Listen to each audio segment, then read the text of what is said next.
저 얼마 전에 택시를 타고 오다가 라디오에서 그런 사연을 들은 적이 있어요. 남편이 아내 몰래 몇 년 동안이나 월급을 바꿔서 얘기했다는 거예요. 한 달에 400만 원을 받는 사람인데 회사에 얘기해서 300만 원만 받는 사람인 척 했던 거죠. 그래서 이 남은 100만 원씩을 어떻게 했냐? 차곡차곡 모아서 비상금 통장을 만들어 뒀대요. 모르겠어요. 이 남자분도 처음엔 자기가 정말 갖고 싶은 게 생기거나 뭐 따로 돈을 쓰고 싶어서 만들어둔 비상금 통장이었겠지만 집안에 정말 어려운 일이 생기게 되자 사실 내가 이런 일이 있을 때 쓰려고 따로 비상금을 모아놨다 하고 그 돈을 내놓게 된 거죠.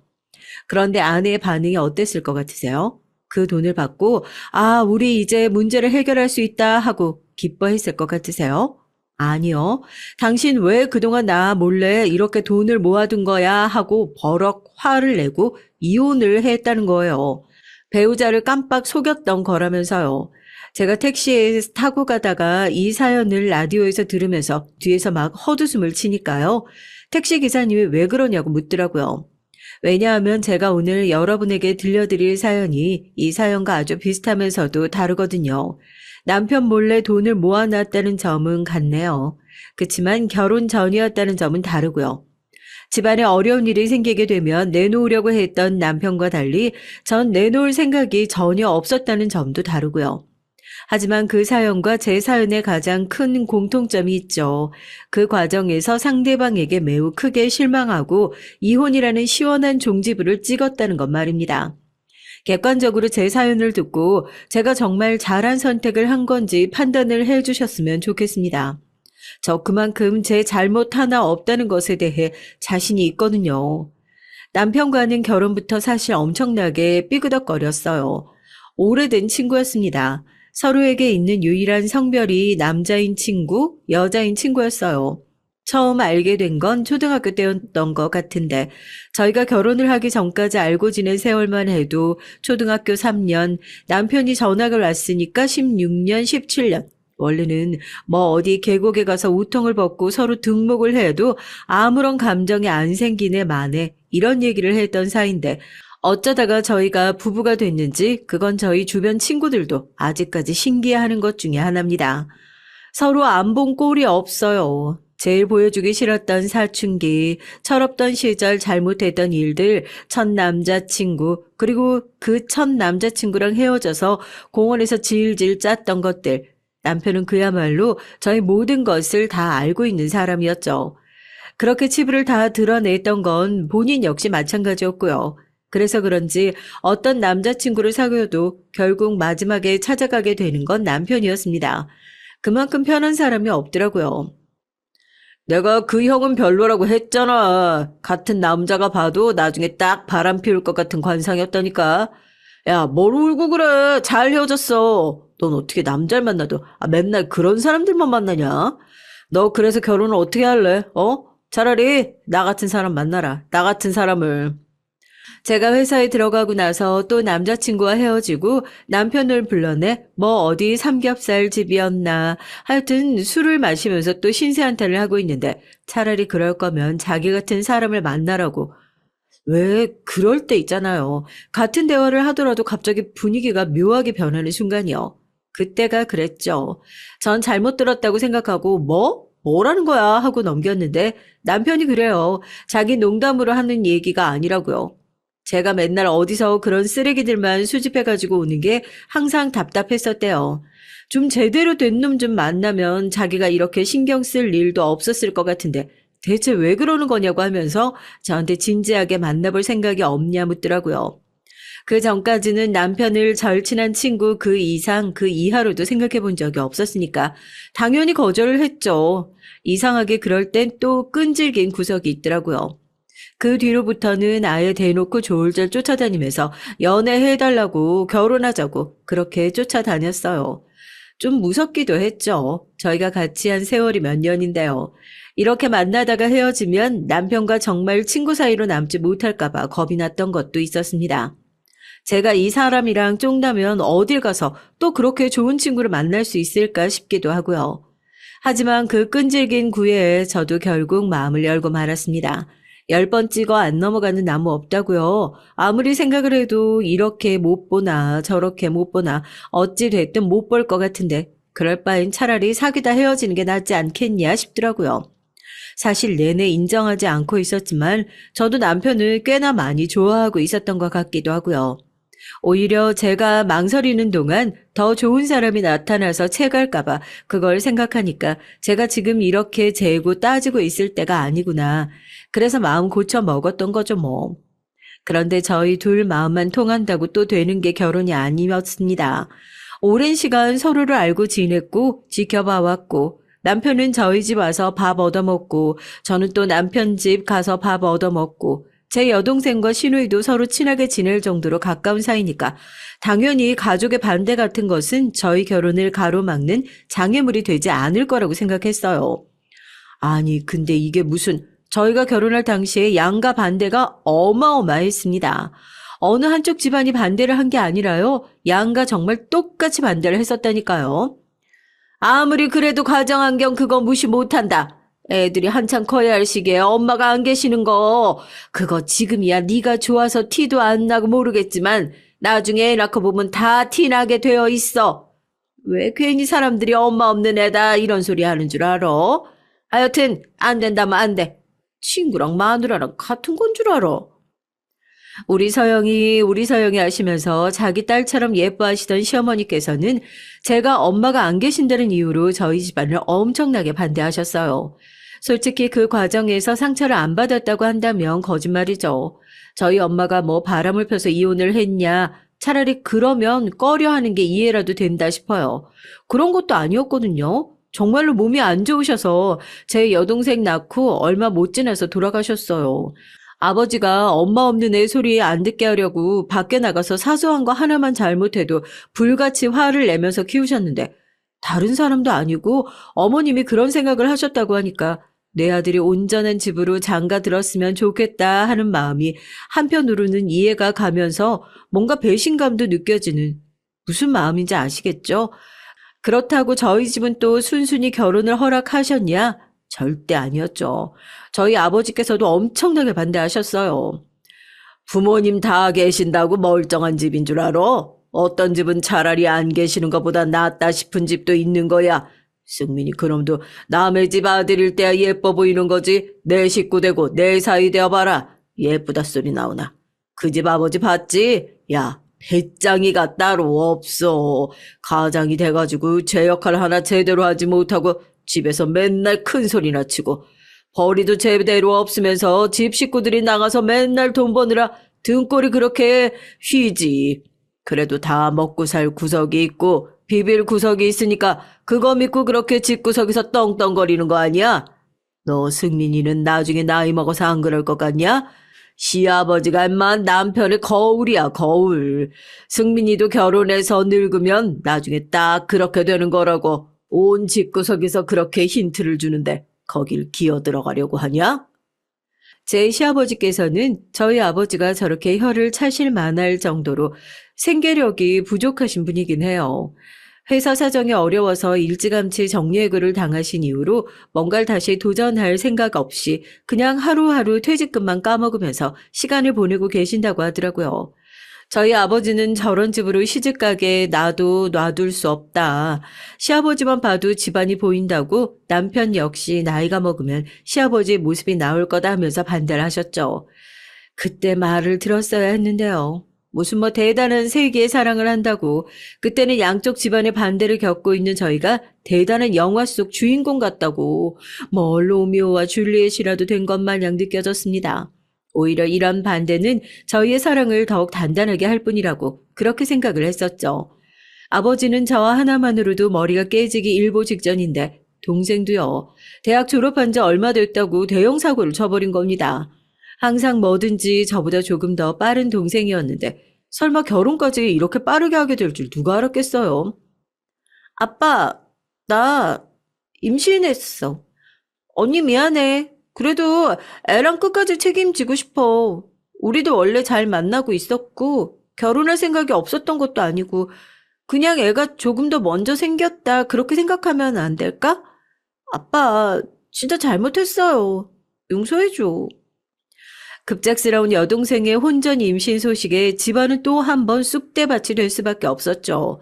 처음엔 이게 무슨 난린가 싶었네요. 여동생이 우물쭈물하면서 당시에 만나던 남자친구를 데리고 집으로 들어오기에 평소처럼 그냥 저녁이나 같이 먹으러 왔나 보다 했는데 제부가 갑자기 털썩 무릎을 꿇는 겁니다. 용서를 해달라면서요.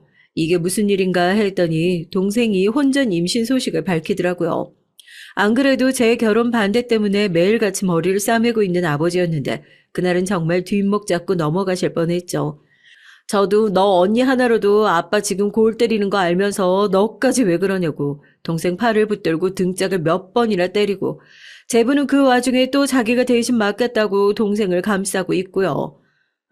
아직도 그때 생각하면 머리가 띵하다니까요. 너 그래서 어떻게 할 거야? 결혼을 둘째치고 당장 집은 어떻게 할 거야? 여기서 다 같이 지낼 수 있는 것도 아니고 그렇다고 임신을 한 애가 시댁에 들어가 살 수 있는 것도 아니고 독립해서 살 집은 있어야 할 거 아니야. 둘이서 아파트 구할 돈은 있어? 뭐 애부터 덜컥 가지고 집에 와서 무릎부터 꿇고 보는 두 사람인데 당장 살 집이 있었을 리가 만무하죠. 그래도 하나밖에 없는 여동생인데 임신한 몸으로 시댁 들어가서 살 생각을 하니까 그건 또 그거 나름대로 너무 힘들 것 같고 당장 살 집이라도 있어야 하지 않을까 싶은 겁니다. 제가 어렸을 때부터 그렇게 옷을 입고 꾸미는 것을 좋아했었어요. 사람이 결국에 자기 좋아하는 일을 하게 되어 있다고 학교를 졸업하고 쇼핑몰을 좀 하다가 다시 관련 회사를 좀 다니고 지금은 꾸준하게 사업을 계속하고 있거든요. 제가 고등학교 막 졸업하고 쇼핑몰이니 뭐니 시작했던 때가 마침 그쪽 시장이 이제 막 활성화가 됐던 시기라 정말 운이 좋게도 어린 나이에 꽤 큰 돈을 모아둘 수 있었어요. 물론 저 역시도 아버지한테 손 안 벌리고 결혼할 생각으로 결혼 자금은 모아두기 위해서 마련해둔 돈이었지만 어쩌겠어요. 당장 동생이 저렇게 생겼는데 저야 지금 당장 그 돈 없어도 조금 빠듯하긴 하지만 남편이랑 반반 모아서 결혼할 수 있는 상황이었지만 제 동생은 그렇지 않으니까요. 그냥 주는 돈 아니야. 나도 빌려주는 돈이라고 생각할게. 좀 정 없다고 생각해도 차용증이랑 다 작성할 거고 대신에 이자도 안 받을 거고 기간도 길게 줄게. 그 안에 제부랑 같이 열심히 살아서 아파트 한 채 값 정도는 금방 갚을 수 있을 거야. 할 수 있지? 언니도 너 믿으니까 이렇게 도와주는 거야. 조카가 생겼는데 이 정도는 도와줘야지. 언니 진짜 고마워. 내가 사정이 나아지면 이 돈을 어떻게 됐든 꼭 갚을게. 정말 고마워. 언닌 정말 이 돈 없어도 결혼하는데 문제 없는 거야? 나 진짜 이 돈 받아도 되는 거 맞지? 미안해서 무슨 말을 해야 될지도 모르겠다. 결국 동생한테 젊은 시절 피같이 모아둔 돈을 건네줬습니다. 솔직히 안 아까웠다고 하면 거짓말이죠. 저도 그 돈이 있었으면 좀 더 여유롭게 결혼 생활을 시작할 수 있었을 테니까요. 그래도 다른 사람도 아니고 가족이잖아요. 가족을 돕는데 아까움을 느낄 정도로 제가 야박한 인간은 아니거든요. 제가 그렇게 동생을 책임지는 모습을 보면서 내내 결혼을 반대하셨던 아버지도 마음이 많이 누그러지셨던 것 같고요. 결과적으로는 잘 됐다고 해야 될까요? 계속 반대를 하셨던 아버지도 끝내 저희 결혼을 허락해 주셨으니까요. 넌 어렸을 때부터 쇼핑몰이니 뭐니 일을 하도 많이 해서 돈 좀 많이 모아둔 줄 알았는데 그것도 아닌가 보구나. 뭐 시집 올 때 집 한 채라도 해올 줄 알았더니만 에휴. 그러는 우리 집은 원래 집은 남편 쪽에서 해오는 건데 우리도 사정 어려워서 지금 간신히 하는 건데 왜 돈 맡겨놓은 사람처럼 굴고 그래. 미안해. 엄마가 괜히 그러시는 거야. 나도 뭐 일하면서 돈 많이 못 모아둔 건 똑같은데 사업하다가 정리하고 회사 들어간 지 얼마 안 됐는데 당신 정도면 많이 모아둔 거지. 이 정도면 우리가 못 먹고 살 정도도 아니고 지금 당장 조금 부족하게 시작한다고 하더라도 살면서 차차 나아지면 되는 거 아니겠어? 제가 잘못한 게 있다면요. 있죠. 남편한테 결혼 전에 여동생을 도와줬다는 사실을 말하지 못한 거예요. 저도 짧게 변명을 해보자면 그렇습니다. 아직 식을 올리기 전이었고 상견례도 하기 전이었어요. 아직 혼인신고를 하기 전이었고 남편이 그 돈을 버는데 뭔가 조금이라도 기여를 했다면 제가 당연히 얘기를 하는 게 맞겠죠. 그치만 그건 제 돈이잖아요. 긁어부스럼을 만들고 싶지 않았던 것도 있었습니다. 이게 돈이 처음부터 없다고 생각하면 욕심이 나지 않겠지만 사실 나한테 이만큼의 돈이 있는데 지금 당장 여동생이 어려운 사정이 있어서 먼저 좀 도와줘야 될 것 같다. 우리는 이 돈으로 충분히 할 수 있잖아. 이렇게 얘기를 하고 나면 마치 그 돈이 처음부터 내 돈이었던 것처럼 욕심이 날 수밖에 없는 게 사람의 심리니까요. 남편을 못 믿어서가 아니라 입장을 바꿔 생각하더라도 저라도 그런 마음이 들 수밖에 없을 것 같아 말하지 않았던 것뿐입니다. 다행스럽게도 저희가 결혼하는 데는 크게 모자람이 없었어요. 뭐 시어머니가 볼멘 소리를 좀 하시긴 했어요. 넌 어렸을 때부터 사업을 했다는 애가 모아둔 돈이 그것밖에 없냐고요. 뭐 제가 쇼핑몰을 하면서 사업이 잘 된다고 저희 아버지가 엄청 자랑을 하셔가지고 은근히 결혼을 하면서 제가 뭐라도 크게 해올 거라고 기대를 하셨던 게 있나 봐요. 막상 까보니까 자기 아들도 이만큼밖에 안 해오면서 며느리도 이만큼밖에 해오지 않으니까 그게 내심 서운하셨던 모양이죠. 그런데 그건 남편이 딱 잘라서 시어머니께 뭐라고 하더라고요. 그러는 우리 집은 뭐 많이 해오냐고요. 나도 이만큼밖에 안 해오는데 뭐가 잘났다고 곳간에 쌀이라도 맡겨놓은 사람 마냥 이건 내놔라 저건 내놔라 하냐고. 그건 도둑놈 심보밖에 안 되는 거라고 그러니까 시어머니가 무슨 말을 할 수 있겠어요. 그냥 입 꾹 다무시죠. 그때까지만 해도 아, 나 결혼 정말 잘하는 거구나. 뭐 시어머니야 아무리 결혼 전에 좋은 사람처럼 보인다고 하더라도 결혼을 하는 순간부터는 앞에 시자가 붙는 순간부터는 절대 친해질 수 없는 사람이라는 것을 누구보다 잘 알고 있었지만 그래도 남편은 평생 살 사이니까요. 남의 편이 되지 않고 평생 내 편이라 생각하고 살 수 있는 사람을 만나야지 했었으니까요. 시어머니가 그런 소리를 할 때마다 나서서 든든하게 막아주는 모습을 보고 그래, 이 사람이라면 평생 나한테 등 안 돌리고 정말 내 편 해줄 수 있겠구나 그렇게 생각을 했습니다. 그렇게 결혼 생활을 시작하게 됐습니다. 결혼 생활이요? 쉽지 않았어요. 어쩔 땐 그런 후회를 종종 하곤 했었죠. 어른 말을 들으면 자다가도 떡이 나온다고요. 혹시라도 사연을 들으시는 젊은 분들이 있으면 꼭 새겨 들었으면 좋겠습니다. 어른들이 기를 쓰고 말리는 일이 있다면요. 그건 진짜 그만한 이유가 있는 일이라고요. 그래도 아버지는 나보다 오래 살아보신 분이잖아요. 우리가 볼 땐 마냥 아무런 이유도 없이 반대를 하는 것 같아 나중에 살다 보면 아, 그때 이래서 반대를 했었구나. 이래서 안 된다고 했었구나. 그게 납득이 가는 일들이 생기기 시작하는 겁니다. 그리고 또 하나, 결혼 전에 주는 힌트는 절대로 무시하지 말라고요.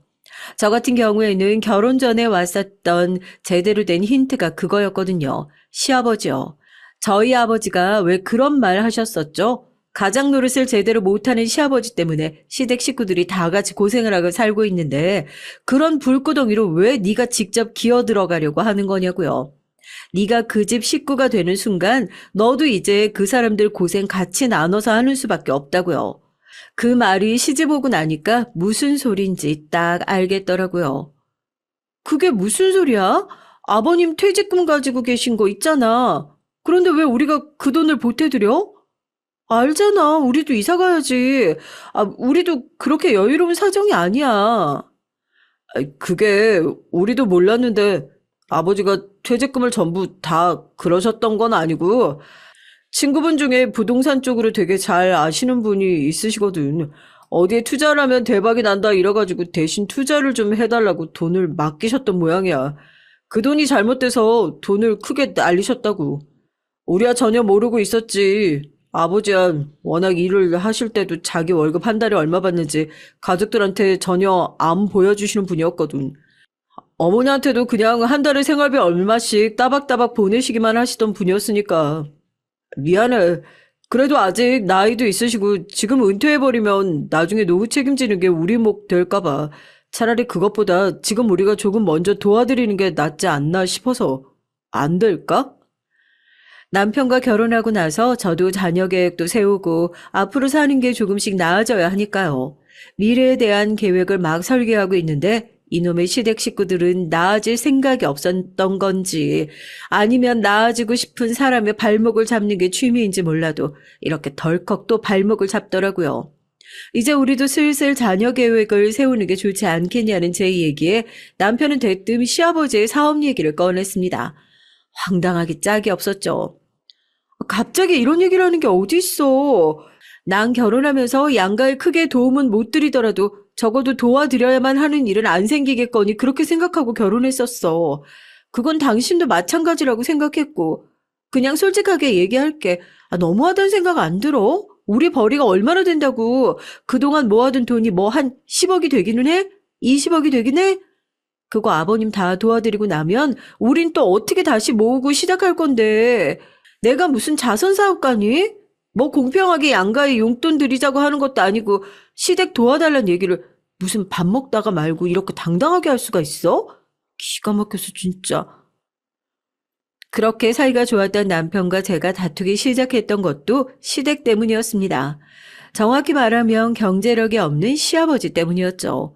저희 아버지는 혼자 계시긴 했지만 살림이면 살림, 일이면 일, 뭐 하나 빠지는 것 없이 알아서 척척 잘 해나가시는 분이었고요.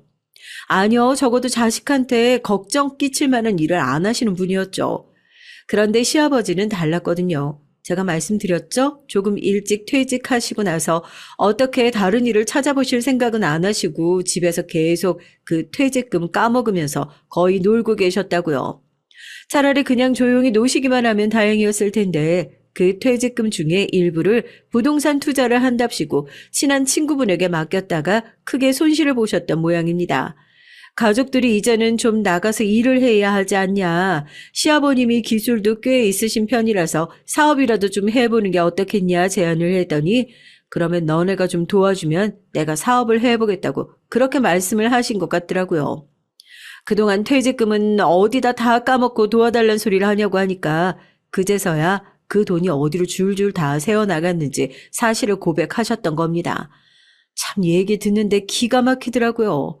남편도 저한테 입이 있으면 뭐라고 변명할 거리가 없죠. 공동재산 퍼다가 시댁 도와달라는 얘기잖아요, 지금. 그래도 가족이잖아. 나도 장인어른 나중에 아프시다고 하면 내가 안 모실 것 같아?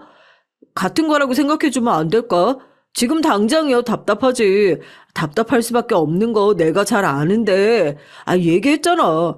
나중에 괜히 우리한테 손 벌리고 뭐 하고 하는 것보다 그냥 차라리 지금 돈 벌고 스스로 노후 대비할 수 있는 자리를 만들어 드리는 게 훨씬 나을 수도 있다고. 그냥 다 도와주자는 소리도 아니고 우리가 일부만 좀 도와주자는 얘기지. 나도 야근 더 많이 하고 좀 더 열심히 살게. 그러니까 이번 한 번만 도와주라. 응?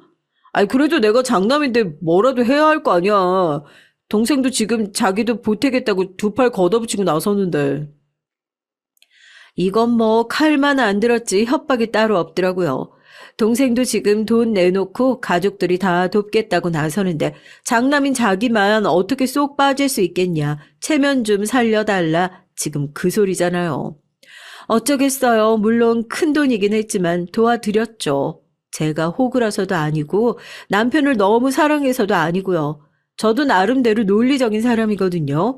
그 당시에는 남편의 말이 일리가 있다고 생각했어요. 지금 경제력이 저러고 사시다가 분명히 나중에 좀 더 나이 먹고 진짜로 남들 다 같이 은퇴할 시즌 되면 밖에 나가서 쓸데없는 물건이나 사면서 돈을 허투루 쓰는 시어머니가 돈을 모으겠나.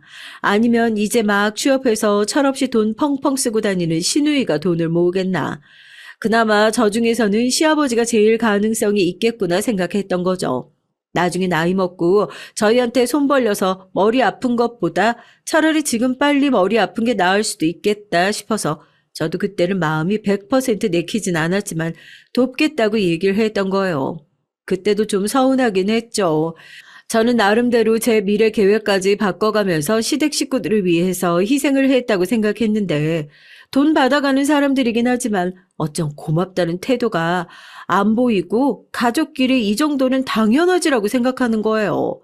식구들 욕해봤자 제 얼굴에 침 뱉기라는 사실을 잘 알지만요. 뻔뻔하다고 해야 될까요?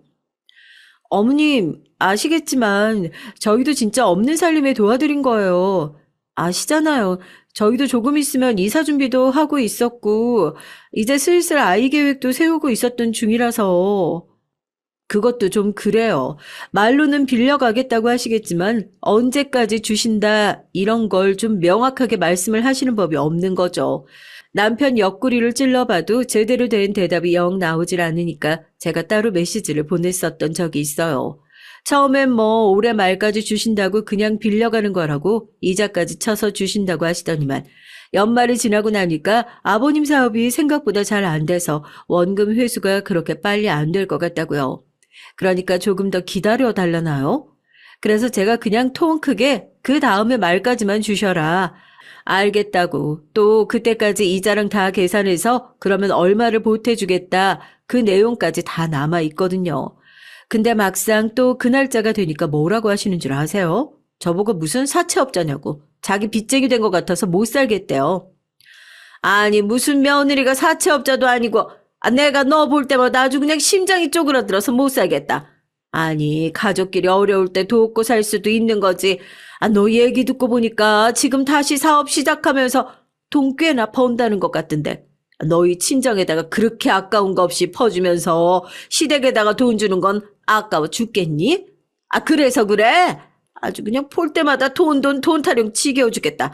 내가 그 돈 더러워서 빨리 주고 말지.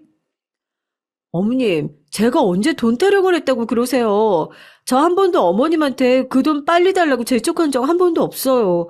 오히려 제가 지금 당장 주시기 어려울까봐 천천히 주셔도 된다고 기한까지 넉넉하게 늘려드렸잖아요. 정작 돈을 못 갖고 계신 것은 본인이시면서 제가 돈을 빨리 갚으라고 재촉할까봐 영 그게 마음에 걸리셨던 거죠. 그래도 양심은 있으셨나 봐요.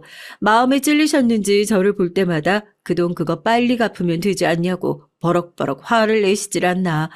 정말 상식 밖의 행동을 할 때마다 내가 진심으로 이 결혼을 잘한 게 맞나 양심의 손을 얹고 생각하게 되는 날들이 많아졌습니다.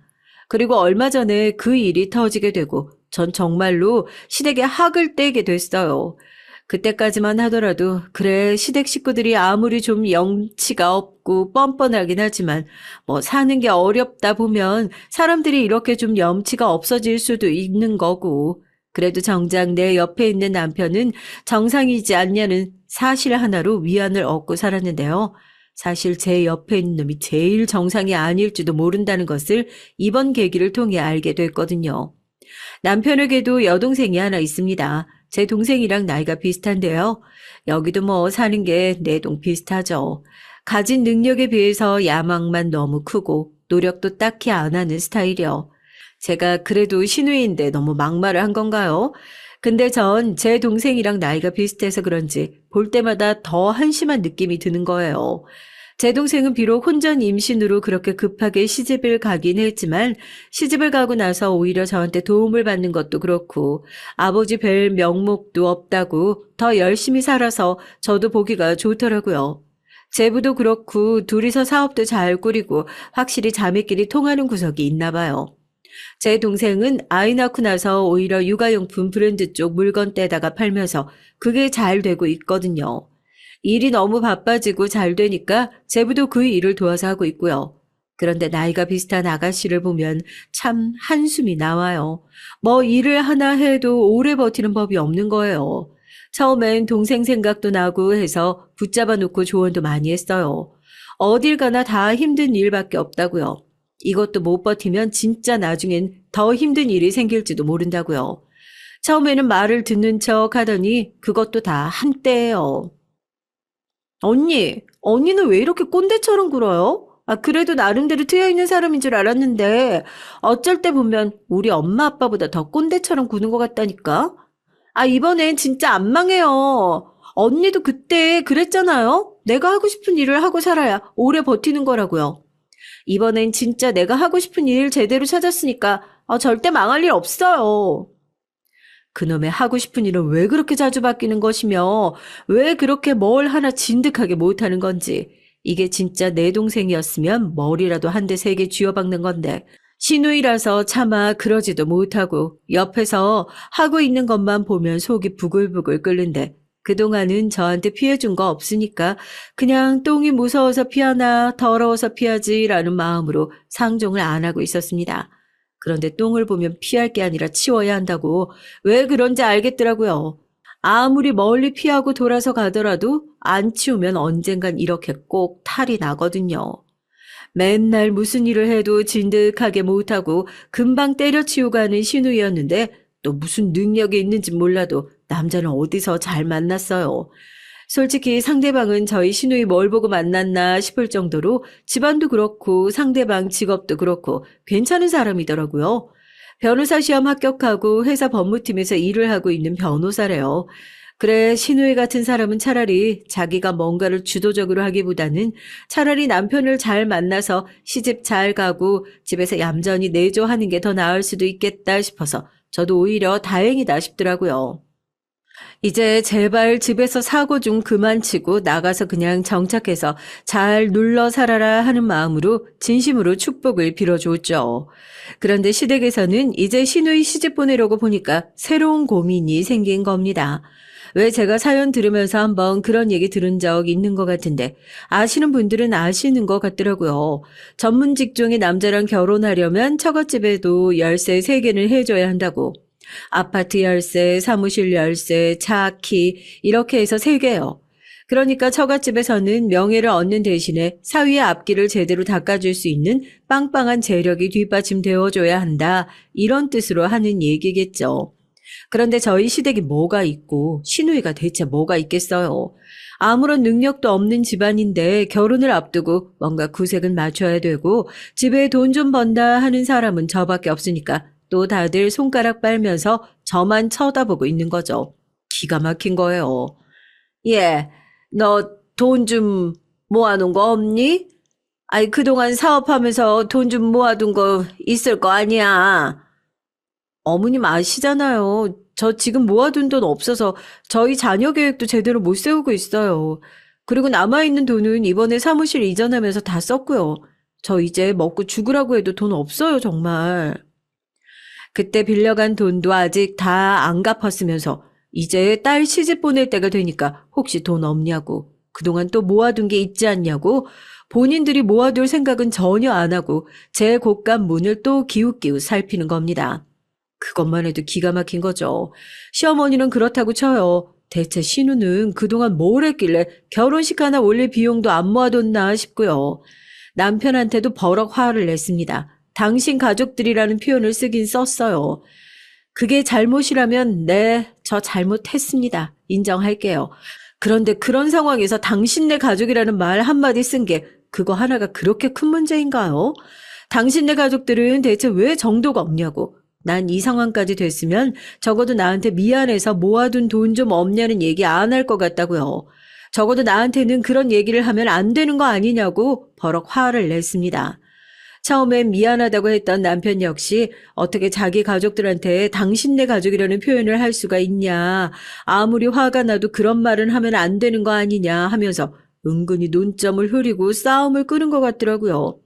화가 나서 그 주에 남편이랑 집안에서 거의 말도 안 하고 지냈습니다. 그런데 이게 무슨 운명의 장난인지 몰라도 딱 그 타이밍에 제 동생한테 귀신같이 연락이 온 거예요. 뭐 저야 제 가족 잘 된 일이니까 기쁘긴 하지만 좋은 소식이 와도 왜 하필이면 이럴 때 들어오나 솔직히 원망스러운 마음도 있었죠. 동생에게 갑자기 연락이 왔습니다. 동생이 저한테 빌려간 돈을 갚기로 한 날은 아직 한참 여유가 있는데 갑자기 본인이 이번에 돈을 갚을 수 있을 것 같다면서 얘기를 하더라고요.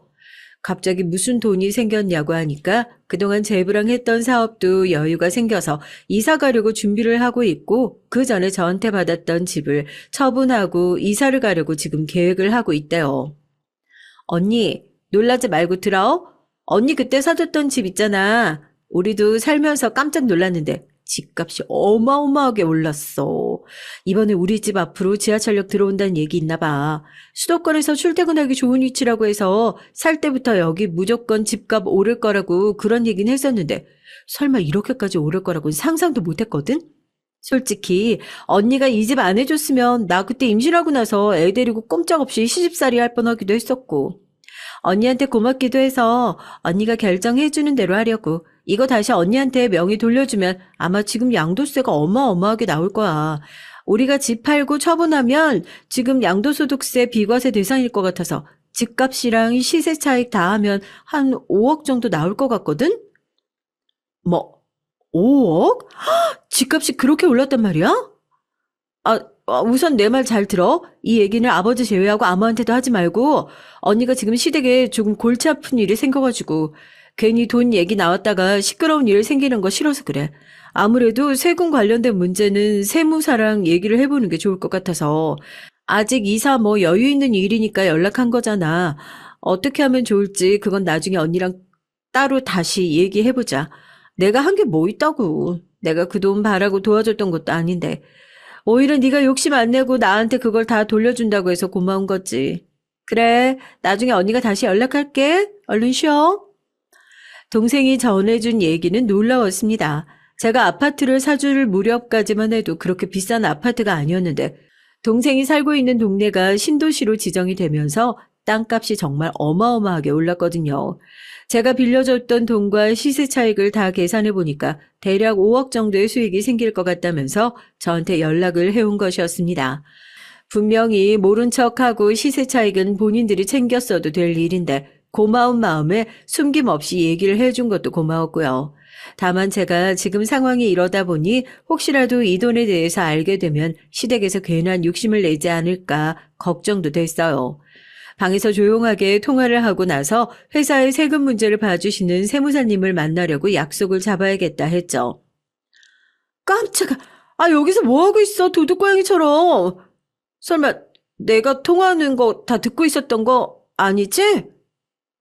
그런데 남편이 문 앞에서 누가 봐도 방금까지 제 통화 내용을 엿듣다가 들킨 사람처럼 화들짝 놀라면서 문으로부터 떨어지는 거 아니겠어요? 또다시 오만정이 뚝 떨어지는 순간이었습니다. 마치 제 통화를 엿듣고 있던 것처럼 하는 남편의 모습에 뭐하고 있었냐고 물어보니까 별거 아니라고 자기는 아무것도 못 들었다고 변명을 하더라고요. 아니긴 뭐가 아니에요. 바로 그 다음날 시어머니가 저를 불러서 한 소리를 하시는 얘기를 듣자마자 이거 남편이 다 듣고 있었구나. 그제서야 이해가 확 되더라고요. 더는 숨길 수 없다 싶어서 남편에게 솔직하게 얘기를 했습니다. 그동안 무슨 일이 있었고 저에게 어떻게 갑작스럽게 돈이 생기게 됐는지요. 그때까지만 해도 남편은 무조건 제 편이라는 확인이 있었으니까요. 부부 사이에 비밀은 없어야 하고 그래서 괜히 이 얘기를 하지 않으면 남편 몰래 비상금을 만들어 놓는 아내 꼴밖에 되지 않을까 봐 그래서 솔직하게 얘기를 했던 것뿐입니다. 너 이 얘기 들어보니까 뭐 곧 5억 들어온다면서? 그 잘 됐다. 그렇게 먹고 죽어도 돈 없다고 빠득빠득 우기더니 다 필요하고 쓸 데가 있다고 그렇게 생각하니까 결국 돈이 들어오긴 들어오지 않니? 네 신우 결혼할 때 그 돈 보태줘라. 내가 지난번에도 얘기했지. 뭐 그냥 식구들끼리 돈거리 하는 거 아니라고 하지만 그냥 그 돈 빌려주는 거다 생각하는 거지. 갑자기 저를 불러서 돈 생기기로 하지 않았냐고 그 돈으로 신우의 결혼 비용을 충당하면 되겠다고 얘기를 하는 시어머니를 만나기 전까지 말입니다. 그 얘기를 듣는 순간 머릿속에서 남편의 얼굴이 확 스쳐 지나가던데요. 이 인간이 기어이 말을 했구나 싶고요. 제가 절대 안 된다. 무슨 말씀이시냐? 그 돈 아직 들어오지도 않았을 뿐더러 들어온다고 하더라도 신우의 결혼 비용에 절대로 보태줄 수 없다고 말씀을 드렸더니 그 돈 안 빌려준다는 소리에 삔또가 상한 건지 아니면 그 절대로란 소리에 삔또가 나간 건지는 몰라도 얘기를 듣자마자 저한테 어떻게 그럴 수가 있냐면서 뺨까지 한 대 올려붙이시는 거예요. 힘없이 고개가 돌아가는데 와, 이제 갈 때까지 갔구나. 내가 이딴 집에 시집을 왔구나. 너무 기가 막혔죠. 뭐? 절대로 못 보태줘? 야, 신우이도 네 가족이야. 우리가 언제 그 돈 꽁돈으로 가져간다고 했어? 우리도 빌려가는 거라고. 우리도 네 여동생처럼 거기 살고 있다가 아파트값 올라가면 그때 돌려준다니까. 왜? 네 동생 그렇게 하는 건 괜찮은 거고 신우이가 그렇게 한다니까 절대로 안 된다는 소리가 지금 금방 나오네 아주. 너 우리 집 식구들 아주 단체로 무시하니? 네, 무시해요 어머님. 이런 소리 하시면서 뺨이나 때리는 집구석인 줄 알았으면 무슨 일이 있어도 이악 물고 시집 안 오는 거였는데 제가 너무 늦게 알아버렸죠. 저 어머니 원하시는 대로 전부 해드릴 거예요. 그러니까 지금부터 무슨 일이 있더라도 절대 후회하지 마세요. 그거 전부 다 어머님 원하시는 대로 해드린 거고 그 책임 아무한테도 못 지게 할 거니까요. 아시겠어요? 그렇게 집을 나가서 제일 먼저 한 건 저희 집에 있는 남편을 응징하는 거였습니다. 천하태평하게 어머님한테 그렇게 고자질을 해놓고서는 입을 벌리고 코까지 골아가면서 낮잠을 자고 있더라고요. 주전자에 있는 물을 한가득 남편의 벌어진 입으로 부었습니다. 자다가 캑캑거리며 코에 들어간 물을 뱉어내며 남편이 잠에서 깼어요. 이게 뭐 하는 짓이냐고요. 아, 미안. 너 입이 너무 가볍고 싸길래 내가 너 입 좀 무거워지라고 물 좀 부어놨는데 어떻게 입이 좀 무거워졌으려나 모르겠다. 하나같이 뻔뻔한 네 가족들도 가족들이지만 그걸 당연하게 쪼르르 뛰어가서 얘기 전한 네가 제일 문제지. 뭘 그렇게 멀뚱멀뚱 쳐다보고 앉아있어. 지만 싸고. 이 집에서 먹고 자고 입고 했던 것들 거의 다 내가 벌어놓은 것들로 산 거잖아? 맞지? 능력도 없는 당신 끌어안고 산 건 난데 내가 시댁한테 이런 푸대접을 받을 줄 누가 알았겠냐고. 이거 당신 좋아하는 그 반반 결혼으로 산 것들이니까 정확하게 내가 다 절반으로 나눠줄게. 거기서 딱 기다렸다가 가방 열어서 이거 딱 반절만 챙겨가라. 알겠니? 너무 입이 싸서 무거워지라고 그랬다니까 남편은 그제서야 시어머니가 저한테 뭔가 얘기를 했구나 눈치를 채고 무릎을 꿇고 빌기 시작했어요. 뭐가 잘못됐는지도 모르고 무조건 무릎부터 꿇고 용서부터 빌어보려고 하는 건 얼마나 또 없어 보이는 행동인데요. 제가 그런 남편을 일으켜 세우고 그랬어요. 어차피 반반으로 결혼한 거고 이제도 반반으로 갈라설 거니까 굳이 이렇게 무릎 꿇고 울고불고 하면서 붙잡을 필요 없다고요. 이렇게 해봤자 저 절대 안 잡힌다고 괜히 허튼 수작 부리지 말라고 그랬습니다.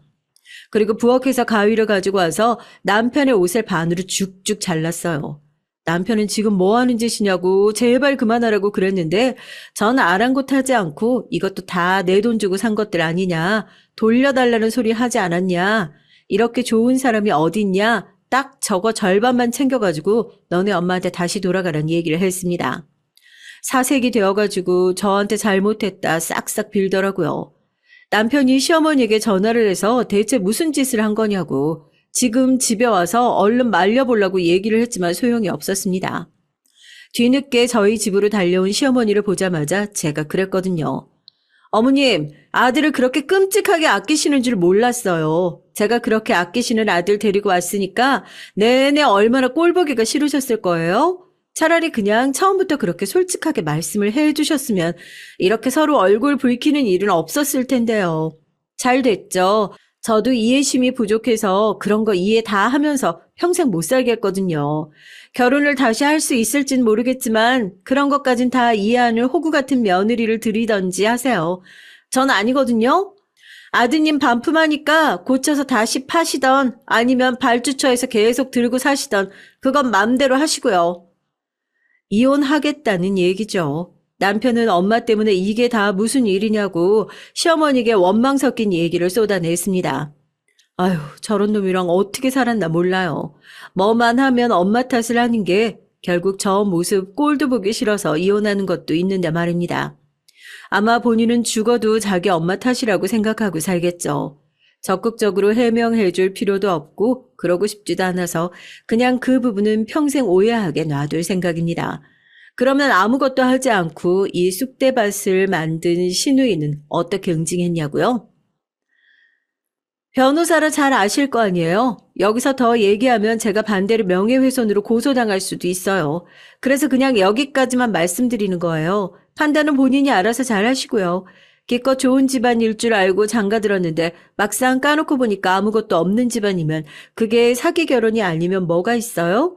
저도 공익적 차원에서 미리 제보하는 거니까요. 이런 거 그런 이유로 제보하면 뭐 큰 죄가 안 되는 거 맞긴 하죠? 저도 신우이와 결혼할 상대를 미리 만나는 것이었습니다.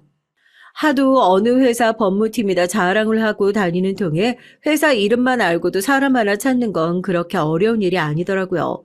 다른 사람도 아니고 제가 불러냈다는 사실에 꽤나 놀란 눈치였지만 솔직하게 얘기를 털어놨습니다. 난 곧 이혼할 예정이고 이혼 사유에 대해서 궁금해한다면 어느 정도 얘기해줄 의향이 있다고요. 그렇게 대화를 하면서 저희 시댁이 결혼하기 전에 뭔가 다 해줄 수 있는 것처럼 거짓으로 재산을 부풀려서 얘기했다는 사실을 알게 됐죠. 그것뿐만 아니라 최근에 제 재산에 대해 알게 되었을 때 따로 연락을 해서 원하는 것을 해줄 수 있다고 조건 맞춰서 건물을 알아보려는 식으로 얘기를 했다는 것도요. 전 그것들이 모두 내 돈으로 생색을 내기 위한 생색을 냈던 과정들일 뿐이었다는 것을 솔직하고 가감없이 얘기해 주었습니다. 그 결과가 어떻게 됐는지까진 아직 소식을 전해 듣지 못했지만 변호사고 배울 만큼 배운 사람이고 똑똑한 사람이니 아마 본인에게 가장 현명한 선택인 파혼이라는 결정을 내리지 않았을까 조심스럽게 기대를 해봅니다. 전 그래서 지금 이혼 소송을 진행하고 있어요. 이 누더기 같고 구더기 같은 시댁은 끝까지 자기들이 만드는데 한 푼도 기여하지 않은 제 재산에 대해서 나눠가지고 싶어서 어떻게든지 방법을 찾으려고 머리를 맞대고 헛소리를 하고 있는 중입니다. 반반으로 나누자고 제가 말을 했으니까 그 재산 역시 반반으로 나누자는 것이 맞지 않냐는 논리도 없는 말도 안 되는 소리를 하기도 하고요. 대한민국 법이 그렇게 만만할 리가 없잖아요. 아마 이 이혼 소송 역시 말도 안 되는 해프닝으로 끝나게 될 확률이 높을 것 같습니다. 시댁 식구들 코가 완벽하게 납작해지게 되면 무언가 후기라도 남기기 위해서 다시 한번 찾아올게요. 영원한 친구가 될 수 있을 줄 알았는데 결국 제 결혼의 끝이 이혼이라는 불명예스러운 이름으로 마무리되어서 참 아쉽습니다. 결혼에는 다 제 짝이 있고 정해진 상대가 있다고 하죠. 이번 일을 통해서 알게 됐어요. 결혼에 정해진 상대가 있는 것이 아니라요. 결혼 생활 도중 상대와 맞추기 위해 뼈를 깎는 노력을 하고 내가 그 괴로운 노력을 버틸 수 있을 정도로 사랑한다는 확신이 있을 때만 이 결혼이라는 제도적 선택을 해야 한다는 것을요. 선택에 조금 더 무게감을 가져야 한다는 것을 알게 됐네요. 안녕하세요. 저는 40대 유부녀입니다. 저는 딸만 줄줄이 넷인 집의 막내딸이에요. 저희 아버지는 워낙 손이 귀한 집안의 장남입니다. 친할머니께서 끝까지 아들 타령을 하시는 바람에 저까지 태어날 수 있었던 거죠. 제가 태어났을 때 또 딸이 나는 말에 할머니께서는 아예 저를 보러 오시지도 않았대요. 제가 돌 지날 때까지도요. 저야 사실 기억도 나지 않는 일이니까 크게 서운할 것도 없었지만 어머니는 펑펑 눈물을 쏟을 정도로 서러워하셨답니다. 그럴 만도 한 게 당시에 부모님은 주말부부셨거든요. 저희와 어머니는 서울에 있었고 아버지는 지방에 발령을 받아 몇 년째 떨어져 계셨거든요. 저를 낳았을 때도 아버지는 일 때문에 하루 만에 지방으로 돌아가셨대요. 그런데 어머니께서 저를 낳고 건강이 좋지 않아 병원에 2주 넘게 입원을 하셨는데요. 외할머니는 저와 언니들을 돌보느라 병원에 오실 수가 없었죠. 그런 와중에 할머니는 바로 근처에 사시면서도 어머니가 딸을 낳았다는 이유만으로 한 번을 병원에 안 오신 겁니다. 어머니는 병원에 있는 동안 몸도 아프고 마음도 외롭다 보니 혼자 별의별 생각을 다 했대요. 난 이 집의 며느리가 아니라 아들 낳아주러 들어온 씨바지였던 거지. 당신의 애들 앞에서 무슨 그런 소리를 해. 어머니께서 서운해하셔서 그러는 건데 자식된 도리로 좀 이해할 수도 있지. 어머니가 속상하고 서운할 때마다 하소연하면 아버지도 좀 받아주면 좋은데 항상 참지 못하시고 어머니께 버럭 소리를 지르셨어요. 오랜만에 만나서도 부모님은 매일 싸우셨습니다. 그전까지는 할머니가 아무리 괴롭혀도 엄마는 자신이 아들을 낳지 못한 탓이라고 생각해서 꾹 참고 사셨대요. 그런데 막내인 저를 낳고 난 뒤에 연달아 출산하느라 몸이 완전히 망가졌는데도 할머니는 아들을 낳지 못했다는 이유만으로 아예 대놓고 어머니를 무시하고 없는 사람 취급을 하니 어머니도 더 참지 않으셨답니다. 언니들의 기억을 빌리자면 그때부터 부모님의 사이가 급속도로 더 나빠졌대요. 엄마와 할머니가 만나기만 하면 싸우는 통에 언제부턴간 아예 명절날에 할머니 댁에 가지도 않았고요. 명절날 가봐야 어차피 여자들은 일만 하고 제사도 못 지내는데 딸을 데리고 가봐야 무슨 소용이냐면서 어머니는 아버지만 혼자 가라고 하셨답니다. 이미 부모님의 사이는 나빠질 대로 나빠진 상황이었고 주말 부부이기까지 하다 보니 아버지도 아예 할머니 댁에 같이 가자는 말도 안 했대요. 그냥 혼자 할머니 댁에 다녀오셨답니다. 아버지는 명절 때 할머니 댁에 혼자 다녀오시면 저희를 상에 앉혀놓고 술을 한 잔씩 드시면서 절대 네 엄마 닮지 말라는 말을 입에 달고 사셨어요. 언니들은 아버지를 싫어했습니다. 어릴 때부터 내내 아버지와 떨어져 살아 정도 별로 없었지만 엄마가 힘든 게 언니들은 다 아버지 탓이라고 생각했거든요. 능력이 없어서 지방까지 내려가 일하느라 가정에 소홀했고 할머니와 엄마가 문제가 생길 때마다 아버지는 할머니 편을 들어서 엄마를 속상하게 했으니까요. 저도 지금이야 당연히 아버지가 중간에 잘못했다는 걸 알지만 당시엔 너무 어려서 몰랐죠. 단순히 아버지가 그냥 좋았습니다. 전 아버지가 집에 오시는 날만 기다리고 있었어요. 아버지가 집에 오시면 전 하루 종일 따라다니며 무릎에 앉았습니다. 아버지도 딸이 위로 셋이나 있어서 그런 관심을 받아본 건 처음이라고 그랬는지 저를 많이 예뻐했어요. 그 마음이 티가 났던 게 주말에 오실 때마다 제 옷이며 선물을 사오셨죠. 언니들 물건을 어쩌다 사오셨지만 제 선물은 매주 있었습니다. 너희 아버지 오셨다. 빨리 가서 저녁 차려드려. 아버지가 돌아가실 때까지도 언니들은 아버지가 오시면 저녁에 너희 아버지라고 불렀어요. 어려서부터 아버지가 막내인 저만 예뻐했다고 언니들이 놀리듯 하는 농담이었죠. 커가면서도 별반 다르지 않았습니다. 전 하도 언니들이 놀려대니 대놓고 말할 수 없었지만 항상 아버지를 걱정했어요. 아버진 혼자 회사 기숙사에 사셨거든요. 아버진 월급만 받으면 최소한의 생활비만 남기고 모두 다 어머니에게 보냈습니다. 아빠는 가족 없이 혼자 살아서 매일 혼자 밥 먹고 혼자 잘 텐데 말은 안 해도 얼마나 외로울까? 외롭긴 뭐가 외로워. 나도 딱 한 달만이라도 네 아버지처럼 살았으면 좋겠다. 얼마나 좋아. 혼자 사니 할 일도 없고 걱정할 것도 없고. 어머니는 그런 아버지가 부럽다고 했지만 제 생각은 달랐어요. 처자식이 있는데 남자 혼자 단칸방에 사는 게 쉬운 일은 아니겠다는 생각이 들었거든요. 그래서 전 성인이 된 후엔 아버지가 계신 곳에 자주 찾아갔습니다.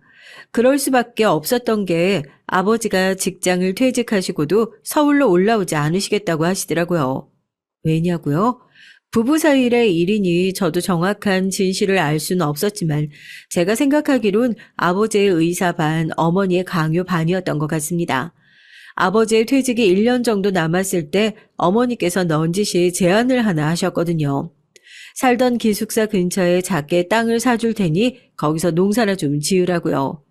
평소에 아버지께서 일이 힘들다고 투덜대실 때마다 그렇게 얘기하긴 했어요. 조용한 데서 농사나 좀 지으면서 살고 싶다고요. 어머니는 결국 아버지의 꿈을 이루어준다는 명분으로 지방에 땅을 사서 아버지를 그곳에 남게 했습니다. 전 아버지에게 갈 때마다 물었어요. 평생 혼자 사시는 거 외롭지 않냐고요. 그럴 때마다 아버진 괜찮다고만 하셨습니다. 가족들이랑 너무 오랫동안 떨어져 살아서 그런지 이제는 그 집에 가면 불편해.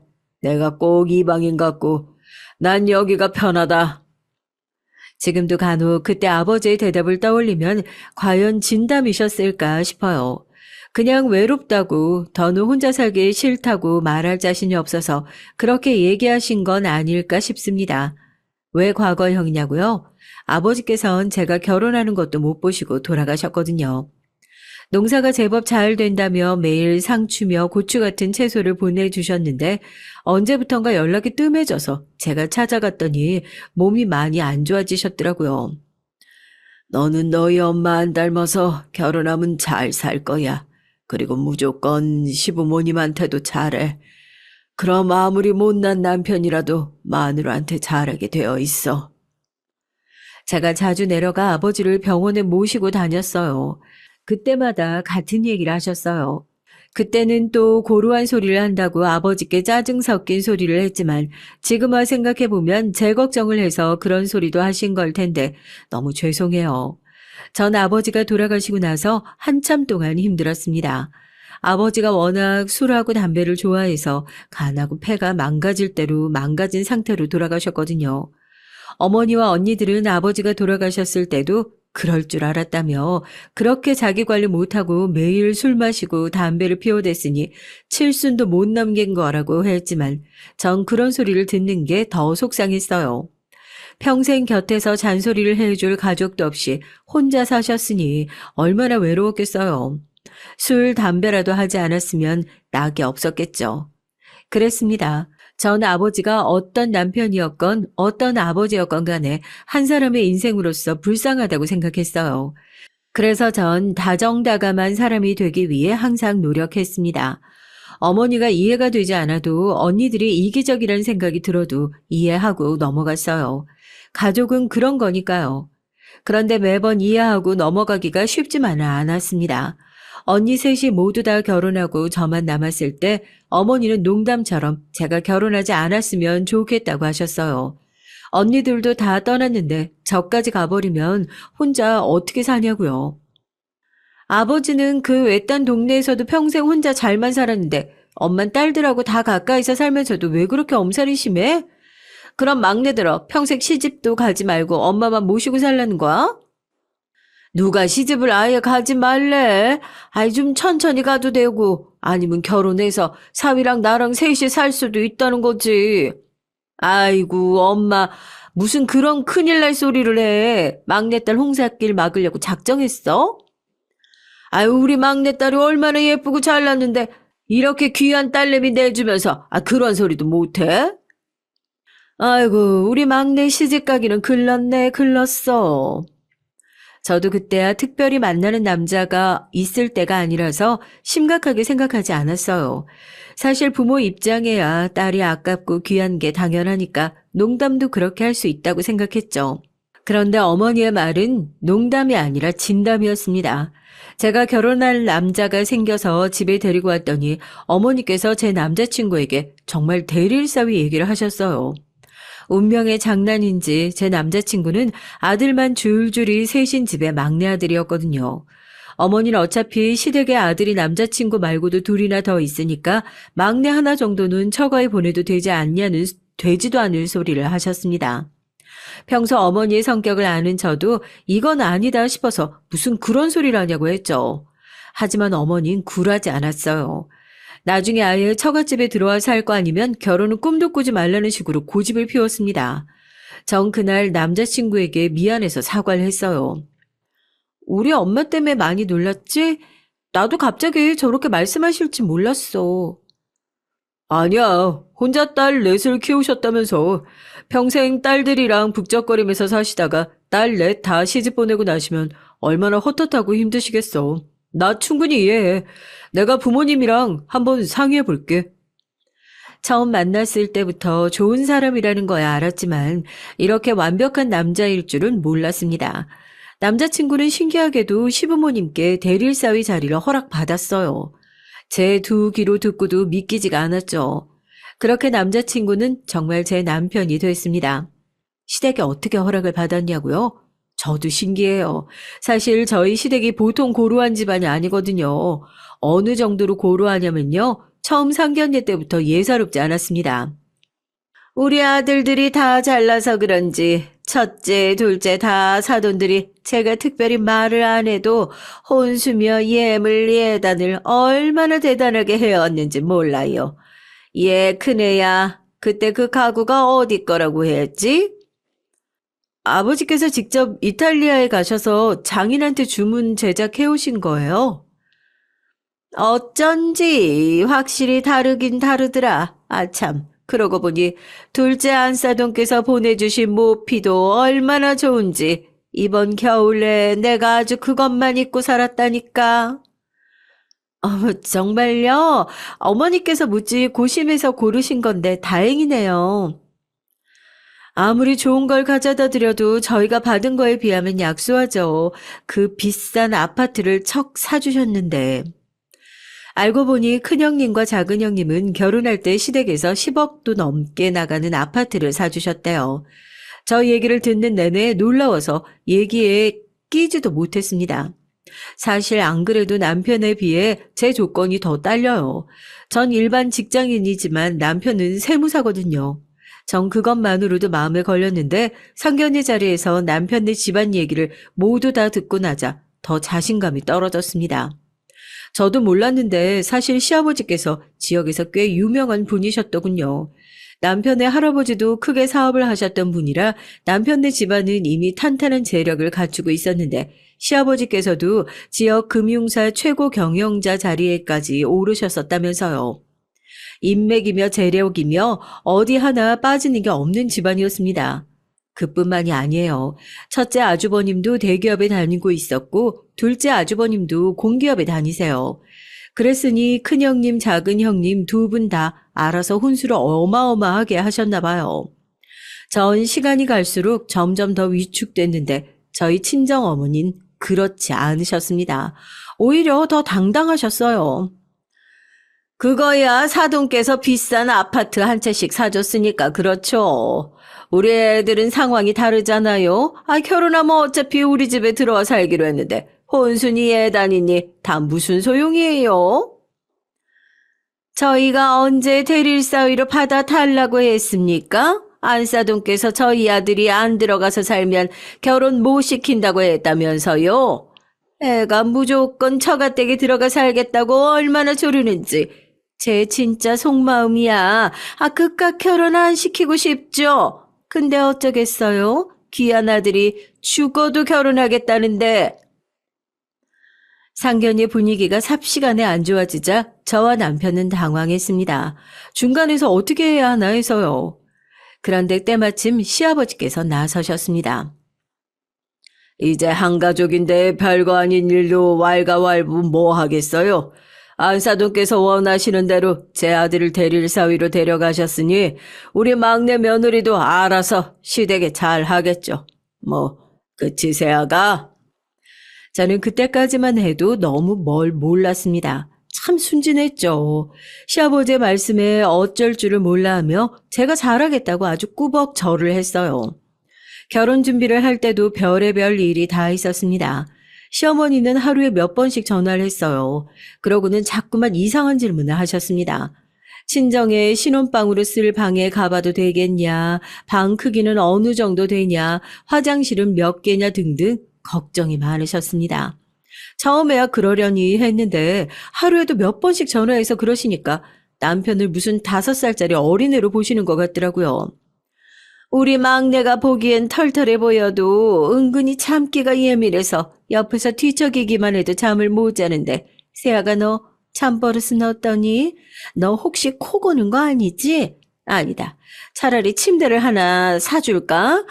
요즘 젊은 사람들은 싱글로 2개씩 놓고 그런다는데. 아니에요. 저 잠버릇도 없고 코도 안 골아요. 그리고 저희 방이 그렇게 넓지 않아서 싱글 2개가 들어가진 못할 거예요. 엄마, 쪽팔리게 왜 그래 진짜. 누가 보면 내가 마마보이인 줄 알겠어. 전 시어머니를 만날 때마다 마음이 불편했습니다. 남편도 항상 제게 미안해했고요. 하지만 남편에 대한 걱정 때문이라고 하기엔 시어머니께서도 도가 지나치긴 했어요. 저희 시댁은 한 달에 한 번 여자들끼리만 모이는 모임이 있어요.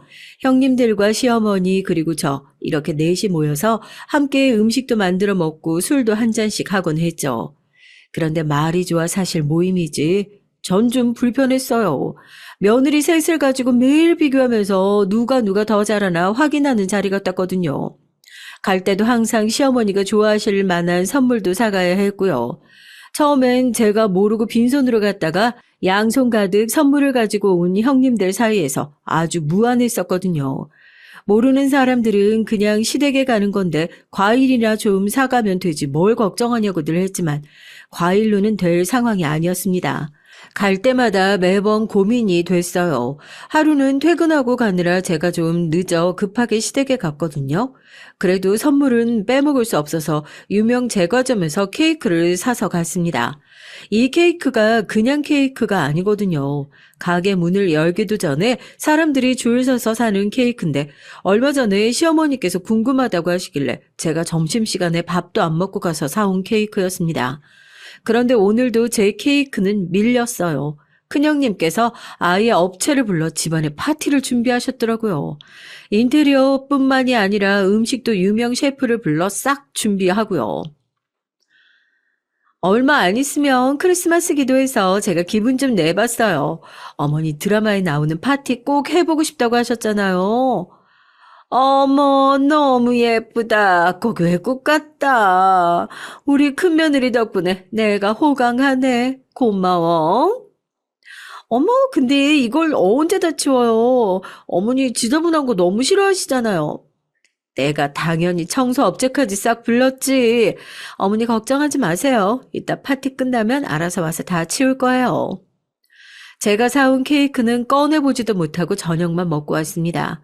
며느리들끼리 뭘 이렇게까지 하냐고요? 저도 처음엔 너무 과하다고 생각했죠.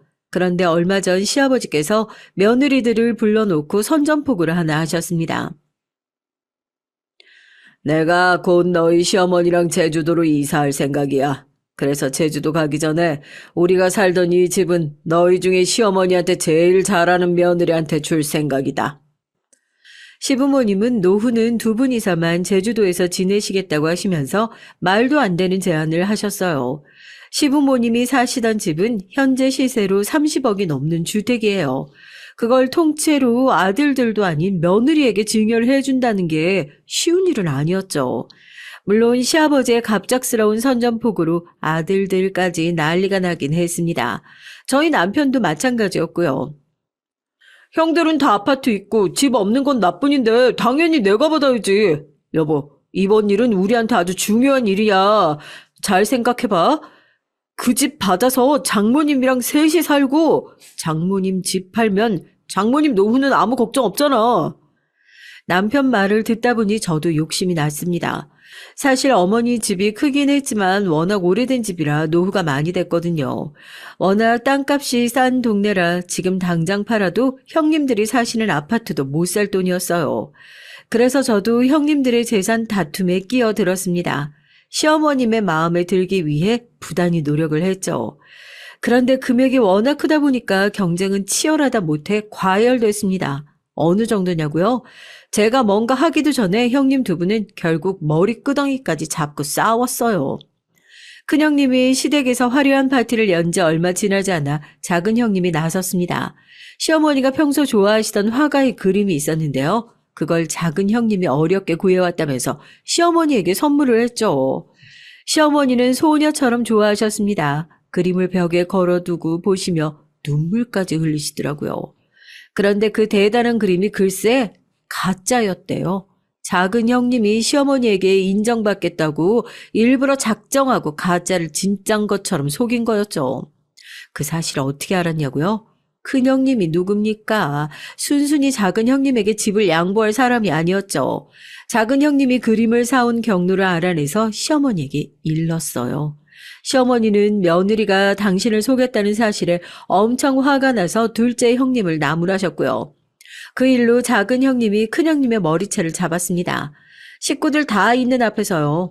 시댁은 순식간에 아수라장이 됐고요. 형님들 나중에 아버님들까지 참전해서 일이 커졌거든요. 서로 욕하고 소리 지르고 천박한 말까지 오고 갈 때쯤 마침 집에 돌아오신 시아버지께서 그 광경을 보고 경악을 하셨습니다. 이런 못난 것들이 지금 뭐 하는 거야? 그깟 돈 몇 푼 때문에 며느리들이 시어머니 앞에서 머리채를 잡고 싸워?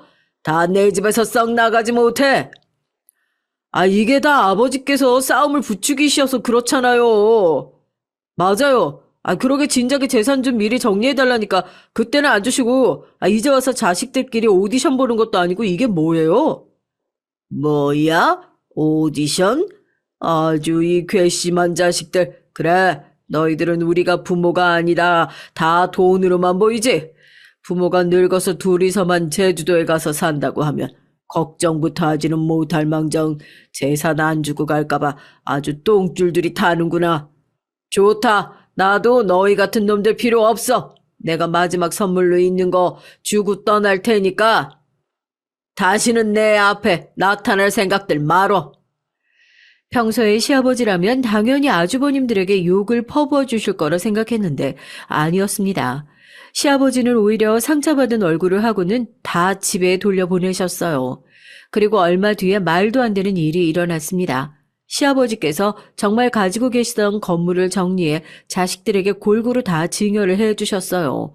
며느리들까지 모두 다 말이죠. 그러고는 정말 자식들에게 일절 말도 없이 시어머니와 함께 제주도로 내려가 버리셨습니다. 정 그대로 제주도로 내려가 버리신 시부모님이 신경 쓰였어요. 자식들끼리 부모 재산 때문에 서로 물고 뜯고 하는 모습을 그대로 다 보셨으니 얼마나 속상하실까 싶어서요. 전 하루라도 빨리 제주도에 내려가 보려고 했죠. 그런데 그때 제게도 일이 좀 생겼어요. 친정 어머니가 갑작스러운 사고로 돌아가셨거든요. 혼자 장을 보고 집에 돌아오시다가 교통사고를 당하는 바람에 돌아가셨습니다. 전 충격이 컸어요. 바로 몇 시간 전까지 저녁에 뭐 먹고 싶냐 물으시던 어머니께서 갑작스레 사라져버린 거니까요. 전 몇 개월 동안 산 송장처럼 지냈습니다. 퇴근하고도 집에 들어갈 수 없었고요. 그 집엔 언제나 어머니가 계셨으니까요. 지금도 문을 열고 들어가면 언제나처럼 어머니가 웃으며 반겨주실 것 같았습니다. 원래 하늘은 다 주지 않으시나 봅니다. 남편과의 사이도 너무 좋고 부족한 거 없이 잘 살고 있었지만 부모님과의 이별은 언제나 제게 너무 가혹했어요. 남편은 저를 위로하기 위해 최선을 다했습니다. 일로 바쁜 사람이 제가 걱정된다면서 일까지 집에 들고 와서 했거든요. 제 저녁이라도 차려주겠다고요. 그 마음이 큰 위로가 됐죠. 사실 남편도 힘들었을 텐데 저까지 챙기려는 모습이 고마웠고요. 남편도 재산 문제로 부모님, 형제들과 사이가 좋지 않아 마음이 좋지 않았을 테니까요. 제 앞에서 티를 내지 않으려는 것 같아 미안했습니다. 전 그제야 좀 정신이 들더라고요. 제가 너무 제 생각만 하고 있었구나 싶어서요. 전 마음도 추스르고 시부모님도 보고 올 겸 제주도에 갔습니다. 친정 어머니가 돌아가셨을 때 시아버지께서 장례식장에도 와주셨거든요. 전 마음이 쓰여서 계속 안부 전화를 드렸는데 시부모님은 전화를 받지 않으셨어요. 전 아무래도 신경이 쓰여서 시부모님이 좋아하시는 간식들을 잔뜩 사서 제주도로 갔습니다. 그런데 이상했죠. 초인종을 계속 눌러도 집에 아무도 안 나왔어요. 전 곧바로 시어머니께 전화를 드렸는데 안에서 소리만 들리고 여전히 아무도 안 나왔습니다. 전 이상해서 문을 두드렸어요. 어머니를 부르면서요. 그런데 한참이 지나도 아무도 나오질 않았습니다. 시아버지께 전화를 드리려던 차에 문 안쪽 정원에서 이상한 소리가 들리더라고요. 저는 담 쪽으로 걸어가 안을 바라봤습니다. 분명 안에 인기척이 들렸으니까요. 그때였습니다. 아, 언니, 왜 이제 왔어? 내가 얼마나 기다렸는지 알아? 전 정말 너무 놀라서 뒤로 넘어져 버렸어요. 시어머니가 담벼락으로 갑자기 달려들어서 저를 언니라고 불렀어요. 전 놀라 멍한 눈으로 한참을 시어머니 얼굴을 바라보다 이내 정신을 차리고 문을 열어달라고 했습니다. 시어머니는 문도 제대로 열지 못했어요. 한참이 걸려 간신히 열린 문을 열고 들어갔더니 눈앞에 펼쳐진 광경이 충격 그 자체였습니다. 마치 아이라도 있는 집처럼 정원에는 모래놀이며 장난감이 널려 있었어요. 심지어 미끄럼틀과 그네까지 있었습니다. 언니, 나 그네 밀어줘. 오빠는 금방 온다고 했는데 아직도 안 와. 전 도대체 무슨 상황인가 싶어서 무서웠지만 애써 참고 시아버지가 오실 때까지 시어머니를 돌봐드렸어요. 날씨가 제법 쌀쌀해 집 안으로 모시고 들어가 씻기고 잠을 재웠습니다. 시간이 지나자 시아버지가 돌아오셨더군요. 시아버지는 저를 보자마자 처음엔 화를 내셨어요. 왜 연락도 없이 왔냐고요. 저도 결혼하고 처음으로 시아버지에게 화를 냈습니다. 이런 큰일이 있는데 왜 지금까지 말씀을 안 하셨냐고요. 제가 우려하던 대로 시어머니는 치매가 맞았습니다. 너희들이 알아봐야 뭐해. 어차피 부모 재산만 노리는 자식들. 엄마 상태 알아봐야 병원에 넣으라는 소리만 할 테지. 아무리 그래도 아버님도 연세가 있으신데 여기서 혼자 어머님을 어떻게 돌보세요? 우선 올라오셔서 가족들이랑 같이 상의해봐요. 전 이대로 시부모님을 두고 올라갈 수가 없었습니다. 어떻게든 두 분을 모시고 올라가고 싶었어요. 그런데 시아버지는 강경하셨습니다. 사실 시어머니 일로 제 결혼도 허락하신 거랍니다. 그전 같았다면 제 조건에 대릴 사위 같은 거 절대 받아들일 리 없다고요. 시아버지도 시어머니의 건강 문제로 힘들었던 시기라 하루라도 빨리 막내를 장가 보내려고 하신 거죠. 시어머니께서 당신의 상태를 숨기고 싶어 하셨으니까요. 난 너희 시어머니가 원하는 대로 자식들이고 주변에 다 비밀로 해줄 생각이야. 어차피 집이고 재산이고 다 줬으니 이제 너희들은 우리한테 알 관심도 없잖아. 어차피 잘 됐다. 너도 괜한 마음 쓰지 말고 올라가서 잘 살아. 다른 애들한테는 아무 말도 말고.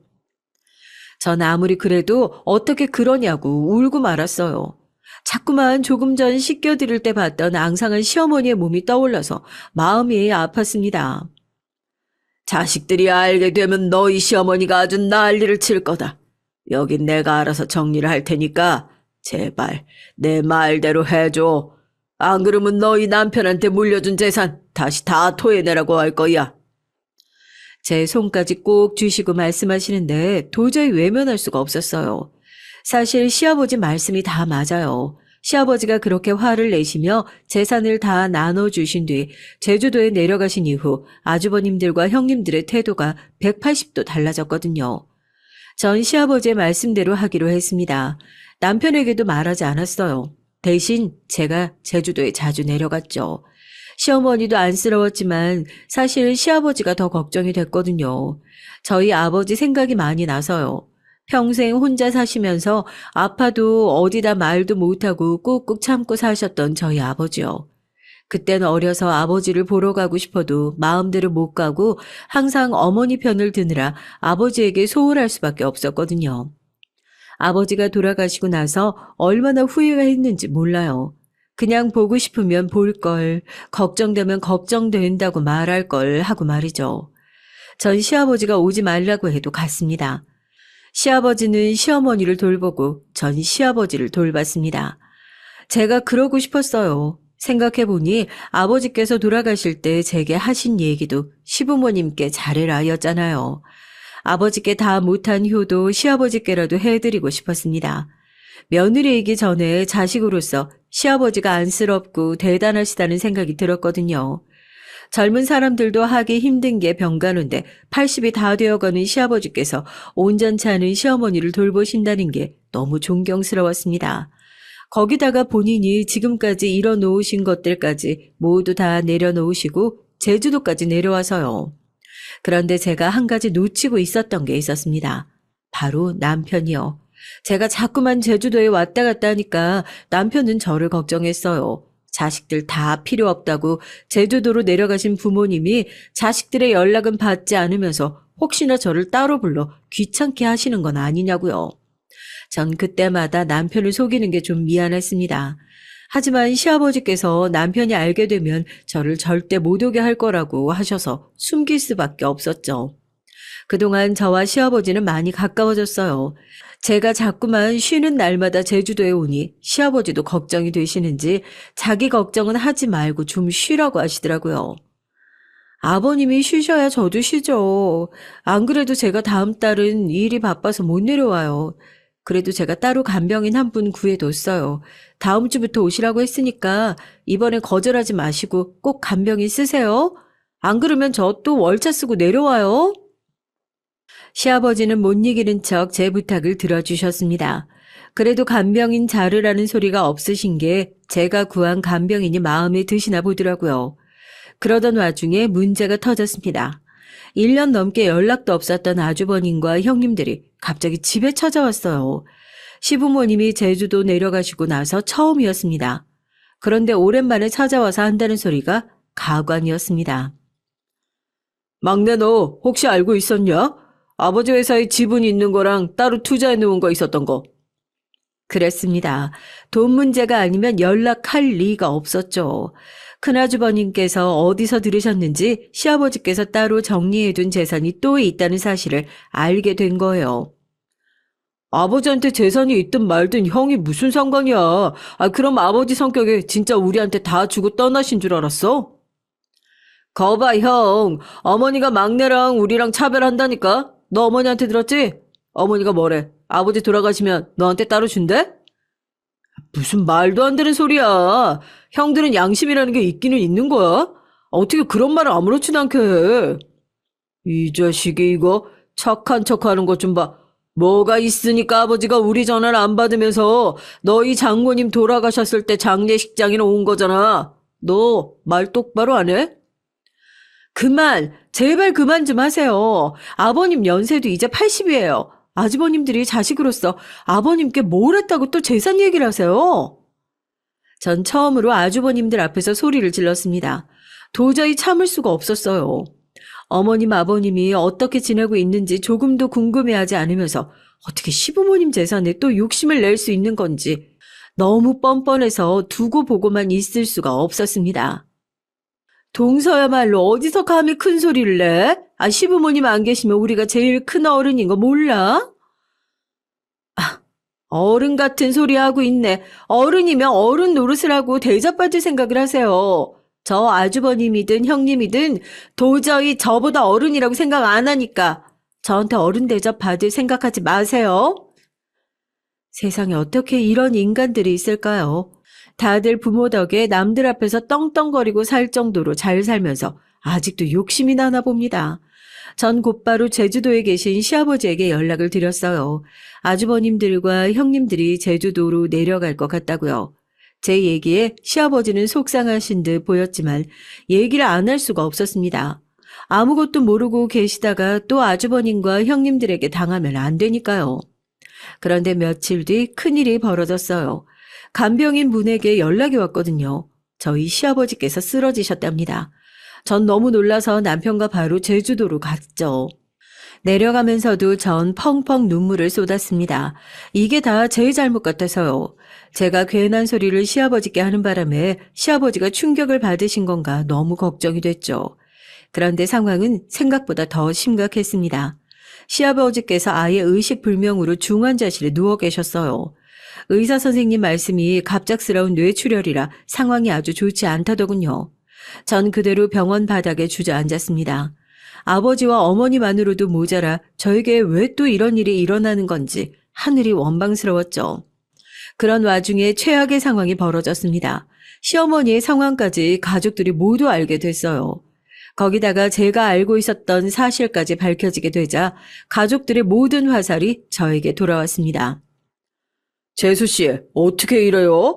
설마 아버지한테 재산 남아있는 거 미리 알고 지금까지 혼자 몰래 제주도 드나들면서 아버지한테 점수 딴 거예요? 아주버님, 무슨 말을 그렇게 하세요? 제가 아주버님이랑 똑같은 사람인 줄 아세요? 동서, 저번부터 말 자꾸 싹수 없이 한다. 이래서 가정교육이 중요하다니까. 아버지 없이 자랐으면 뭘 보고 배웠겠어? 형수님이야말로 말 조심하세요. 아까 어머니 간병인 얘기 못 들으셨어요? 와이프가 아버지 힘드실까봐 여기저기 수소문해서 간병인도 구해준 거라잖아요. 그러니까 그게 다 계획이었던 거 아니냐고요. 상상도 못했습니다. 형님들도 아주버님들도 이 정도로 상식이 없는 사람들인 줄 몰랐어요. 어머니의 간병인이 지금까지 있었던 일을 다 설명했는데도 자기들 마음대로 해석해서 생각했습니다. 남편은 또 제게 미안해했어요. 지금까지 혼자 얼마나 마음고생을 했냐면서 제게 고마워했죠. 그런데 그때였습니다. 저희 부부가 서로 안쓰러워하며 애틋하게 바라보는 사이 아주버님들과 형님들 사이에 작은 실랑이가 벌어지고 있었어요. 병원에서 시아버지 보호자가 누군지 물었나 보더라고요. 앞으로 시아버지의 병원 생활이 얼마나 길어질지 모르기 때문에 반드시 곁에 보호자가 있어야 한다고요. 큰아주버님네와 작은아주버님네는 서로에게 떠밀었습니다. 형이 장남인데 당연히 형이 아버지 보호자지. 이럴 때만 장남이냐? 아버지 재산 나눌 땐 얄짤없이 다 반반 나눠놓고? 형들은 어머니 저지경이 되신 거 보고도 아직도 정신 못 차렸어? 우리가 지금 그런 거 가지고 싸울 때야? 아이씨고 또 착한 척하고 있네. 그럼 네가 아버지 보호자 해, 이 자식아. 안 그래도 그럴 생각이야. 어차피 지금까지도 우리 와이프가 다 알아서 있는데 이제 알았으니까 내가 해야지. 저 새끼 저거 아버지 옆에 붙어서 재산 빼돌리려고 하는 거 아니야? 안 되겠다. 여보, 당신이 좀 아버지 옆에 있어. 어차피 집에 가봐야 쇼핑하는 거 말고 당신 하는 것도 없잖아. 뭐? 이 인간이 입에서 나오면 다 말인 줄 아나? 내가 당신 아버지 간병을 왜 해? 우리도 이러고 있을 수야 없지. 여보, 당신이 하면 되겠네. 당신 간호대학 나왔잖아. 뭐래? 내가 간호사지 무슨 간병인이야? 난 절대 간병 같은 거 못해. 그렇게 걱정되면 당신이 하든지. 금세 시끄러워졌습니다. 이놈의 형제들은 도저히 조용할 틈이 없어요. 어쩜 저렇게 이기적일까요? 재산은 누구한테도 뺏기기 싫으면서 조금도 부모님을 위하는 일에는 관심이 없었습니다. 다들 조용히 좀 하세요. 여기 아픈 환자들 안 보여요? 몰상식해서 정말. 병원엔 제가 있을 테니까 시끄럽게 하지 말고 그냥 다 올라가세요. 진심이었습니다. 사실 시아버지께서 쓰러졌다는 소식을 들었을 때 전 이미 각오했어요. 제가 시아버지의 곁에 있기로요. 형님들은 못 믿으시겠지만 저는 시아버지가 정말 걱정됐습니다. 남편이야 당연히 자신이 있겠다고 했지만 제가 제일 잘 알잖아요. 남편이 회사를 그만두지 않는 한 제주도에 내려올 방법은 없었습니다. 제가 회사에 안식년 휴가를 냈거든요. 입사하고 지금까지 전 한 번도 쓰지 않았기 때문에 어렵지 않았습니다. 그때부터 저의 제주도 생활이 본격적으로 시작됐습니다. 병원에서 먹고 자고 아침에는 시부모님 댁에 들러 시어머님도 챙겨드렸어요. 간병인 분이 워낙 잘해주셔서 시어머니 상태도 전보다 많이 좋아졌고요. 물론 저를 알아보지 못했지만요. 남편은 하루에도 12번씩 전화를 했습니다. 시간만 나면 제주도에 내려왔어요. 바쁜 와중에도 휴가를 내서 어떻게든 시아버지 곁에 있으려고 노력을 했고요. 저희 부부는 오로지 시아버지가 깨어나시기만을 기다렸습니다. 그러던 어느 날이었어요. 따뜻한 수건으로 시아버지 몸을 닦아드리고 있는데 남편이 잔뜩 화가 나서 전화를 했더라고요. 지금 제주도로 내려오는 중이라고요. 전 또 무슨 일이냐고 물었죠. 그러자 남편이 하는 말이 기가 막혔습니다.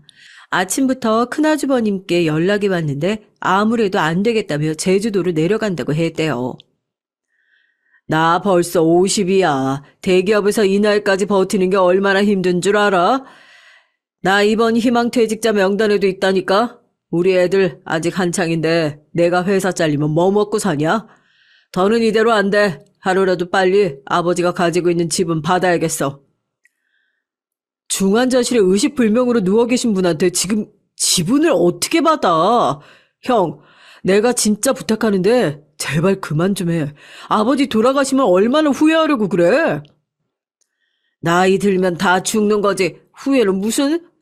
나 아무래도 지금 당장 제주도로 내려가야겠어. 병원 가서 담당 교수한테 따져야지. 정신도 안 돌아오는 노친네 언제까지 병원비만 잡아먹을 거냐고. 남편 말에 저는 경악을 금치 못했습니다. 시아버지 얼굴을 닦다가 눈물을 쏟았어요. 어떻게 된 자식이 저런 소리를 함부로 꺼낼 수가 있죠? 남편은 큰 아주버님 말에 너무 놀라 급하게 가장 빠른 제주도행 표를 예매했답니다. 큰 아주버님을 말리려고요. 그런데 그날 저녁 말도 안 되는 일이 일어났습니다. 드라마에서나 나올 법한 신기한 일이 제 앞에서 벌어졌어요. 남편과 큰아주버님이 제주도에 올 줄은 알고 있었지만 이게 웬걸 작은 아주버님의 형님들까지 모두 다 제주도에 오셨더라고요. 저는 또 무슨 소란을 피우려고 왔나 했더니만 형님들이 짜증을 내면서 말을 하는데 분위기가 심상치가 않았습니다. 갑자기 제주도는 왜 내려오라고 한 거야? 모르겠어요. 친구들이랑 온천 여행 가려고 계획 다 짜놨는데 짜증나. 보아하니 형님들도 영문을 모르고 제주도에 왔나 보더라고요.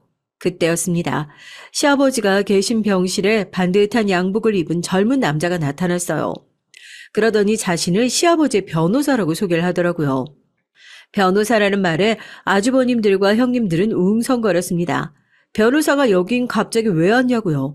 그때 변호사가 한다는 말이 지금부터 시아버지의 유서를 공개하겠다더군요. 그 말에 삽시간에 병실 안은 조용해졌습니다. 시아버지에게 미리 작성해둔 유서가 있는 줄은 아무도 모르고 있었거든요.